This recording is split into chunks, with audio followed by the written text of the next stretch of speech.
আছেন বাহারুল ইসলাম, উপস্থিত আছেন ক্যানিং 2 পঞ্চায়েত সমিতির সভাপতি শোয়েব শেখ, 3 অঞ্চলের সভাপতি এবং এই এখানকার গুরুত্বপূর্ণ নেতৃত্ব প্রত্যেকটা বুথ সভাপতি।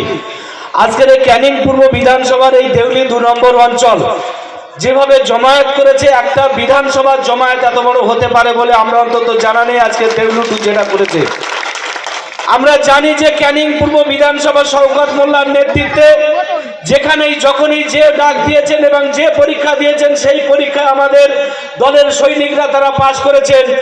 আমরা জানি যে দল আমাদের মনোনীত করার সময় যেদিন প্রার্থী ঘোষণা করেছিলেন, এই ক্যানিং পূর্ব থেকে যার নাম ঘোষণা করেছিল বাহারুল ইসলাম, এবং ভাঙড় বিধানসভায় সাম্প্রদায়িক শক্তি আইএসএফকে নিপাত দেওয়ার জন্য আমাদের নেত্রী মমতা বন্দ্যোপাধ্যায় এবং আমাদের নেতা অভিষেক বন্দ্যোপাধ্যায় ঠিক করেছিলেন ভাঙড় থেকে শওকত মোল্লাকে ক্যান্ডিডেট করে ওখান থেকে জিতিয়ে নৌসাদকে বিসর্জন দেওয়ার দায়িত্ব শওকত মোল্লার কাঁধে তুলে দিয়েছেন। আমাদের সবাই যারা এখানে বসে আছেন, আমাদের নৈতিক দায়িত্ব নিতে হবে।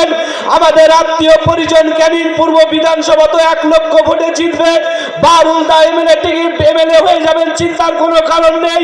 আমাদের যেটা চিন্তা সেটা হচ্ছে ভাঙড় বিধানসভা, যারা আমাদের দেউলি 2 এর বর্ডারে আমাদের বাড়ি, যাদের আত্মীয় স্বজন পরিবার পরিজন যারা ভাঙড় অ্যাসেম্বলিতে বসবাস করে, সবার দায়িত্ব নিতে হবে। ভাঙড় বিধানসভা সাম্প্রদায়িক শক্তি আইএসএফ কে বিদায় দেওয়ার জন্য বাংলার মাটিতে 10টা হেভিওয়েট প্রার্থীর মধ্যে ভাঙড়ে একটা হেভিওয়েট সিট শওকত মোল্লা, যেখানে প্রতিদ্বন্দ্বিতা করছেন আমাদের প্রিয় নেতা। ইতিমধ্যে যে ঝড় ভাঙড় বিধানসভায় শুরু হয়েছে, শওকত মোল্লা জিতবে, শুধু সময়ের অপেক্ষা, সময়ের অপেক্ষা, সময়ের অপেক্ষা।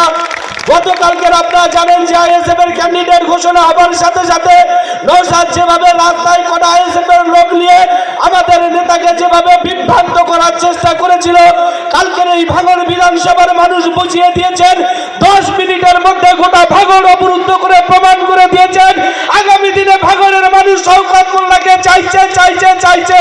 সেই দায়িত্ব নিয়ে আমাদের এখানে সবাই কাজ করতে হবে এবং আগামী বিধানসভায়, এই বিধানসভার নির্বাচনে 2টো ক্যান্ডিডেট আমরা এখান থেকে মামাটি মানুষের নেত্রী মমতা বন্দ্যোপাধ্যায়কে উপহার দিয়ে প্রমাণ করে দেব ভাঙড় ক্যানিংয়ের মানুষ আপনার সাথে বেইমানি করতে পারে না, বেইমানি করতে শিখেনি।